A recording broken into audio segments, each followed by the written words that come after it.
Our second segment this week is our Say What segment. And Cedric, say what? Magic Johnson steps up and just resigns from the Lakers. This was out of left field. I'll mix my sports metaphors, but nobody saw this coming, Cedric.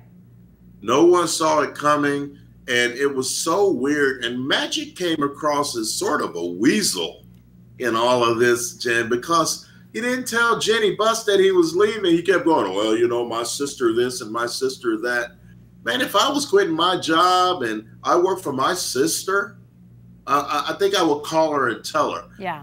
He hastily arranges his presser 50 minutes before a game, and he's in there and he's surrounded by media, and he is just letting it all hang out, making little insinuations, talking about backstabbing, and not really portraying Luke Walton or GM Rob Pelinka in a positive light.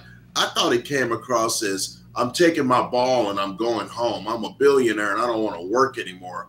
I thought it was one of the most unprofessional things I've ever seen. I love Magic Johnson. We know his story and what he's overcome in his life. But professionally speaking, I thought that was horse crap. I didn't like it at all. Well, you know, the whole thing he said, I want to have fun again. Well, okay. But yeah, no, Cedric, I think you're right. What are you, 7?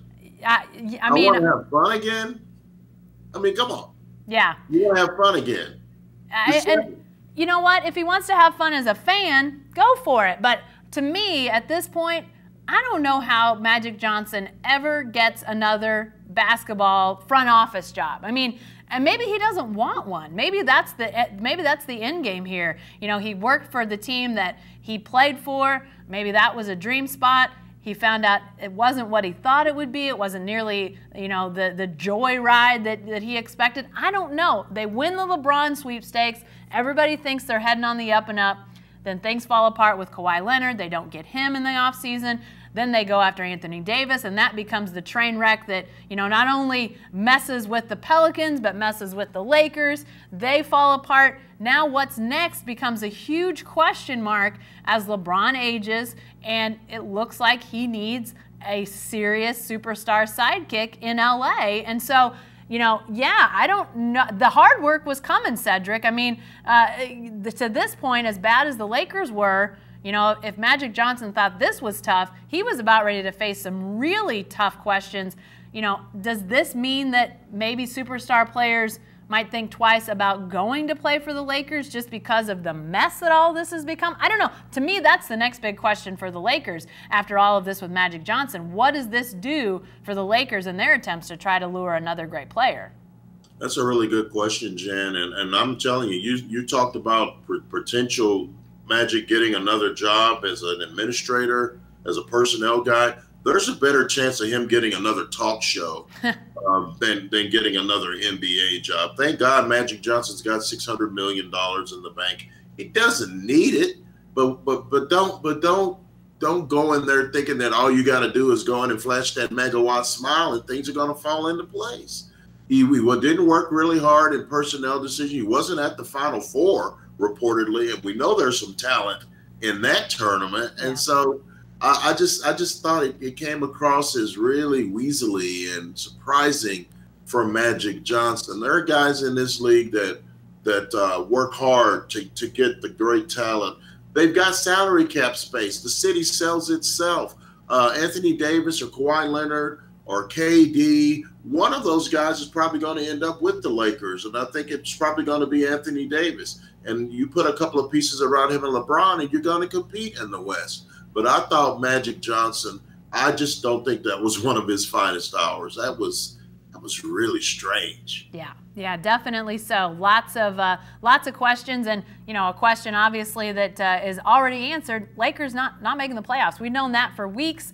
Now the Western Conference, which will be really difficult, gets ready to heat up. We'll be watching that around here, obviously, with the Thunder in Oklahoma City, the Spurs down around you, Cedric. But I'm interested to see what happens in the East as well. You know, we've seen these teams. The West is still the tough side of the bracket, if you will. But the East, we've seen a lot of these teams really kind of bow up and look like they want to play for a title right now. Milwaukee, Toronto, Boston, teams like that you wonder, maybe first round matchups are maybe 4 or 5 games. You're looking at sweeps maybe in a couple, but I think we're going to see some really good series in the East maybe earlier than we have in recent years. But it still feels like to me, Cedric, when we're talking about NBA playoffs, it's still the Warriors' title to lose at this point. I still think with all the pieces they have the widest margin for error. And then the playoffs, that's a pretty big deal. I still like the Warriors to win it all. I do too. Steph Curry hurt his ankle, and he's probably going to be limited in the first round. They'll probably be really careful with him. They get the Los Angeles Clippers. They shouldn't have any problem with the Clippers. They should take them out in 4 or 5. And so after that, it gets a little scary if you're looking at a Houston or somebody like that. But I still think it's Golden State's ball to take and win. It's a dysfunctional locker room. I don't think Kevin Durant and Draymond Green are going to be hanging out on Christmas Day together. I think those guys hate each other. But over in the East, the Greek Freak has Milwaukee as a top seed. The Boston Celtics are still very talented, even though they've had some struggles. And Kawhi Leonard is a Finals MVP. He's back healthy in the playoffs. Watch out for the Toronto Raptors. I don't expect them to have any problems with the Orlando Magic in the first round. I think it's going to be Milwaukee and Toronto in the Eastern Conference. Though one of those teams is going to come out of the East. Yeah, I like both of those teams as well. And it's exciting to see some teams that maybe haven't, been in the mix for a while be there, especially if the West offers up Golden State again, which, there are some great teams in the West. There's no doubt about it. But it's hard to see how, when you've got the wealth of shooting talent that the Warriors have, it's hard to see how they don't find a way to get it, even with all of the pitfalls that the West presents. It's hard to see how they don't figure out a way to get through there.